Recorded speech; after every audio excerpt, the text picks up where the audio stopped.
सुन्नी इत्तेहाद council के रुकन जमशेद दस्ती की कोरम की निशानदही करने की धमकी। डेप्यूटी स्पीकर गुस्से में आ गए, कहा आप चेयर को डिक्टेट ना करें, कोरम की निशानदही ही कर दें, इजलास मुलतवी कर देता हूं। सुन्नी इत्तेहाद काउंसिल के अरकान ने शोर शराबा भी किया। आप इस तरह न रखें, तशरीफ रखें। आपको जब मौका मिलेगा आप अपनी तकरीर में बोल लीजिएगा।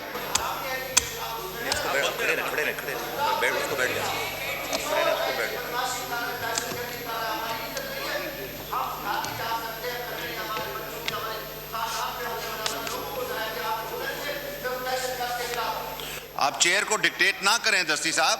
आप ये बदमाशी तो फिर आप कर रहे हैं। आप चेयर को डिक्टेट करना चाह रहे हैं, ये नहीं होगा।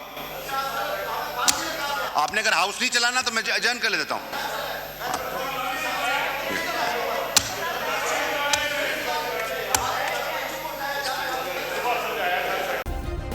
सब्सक्राइब करें और बेल दबाएं ताकि कोई खबर रह न जाए।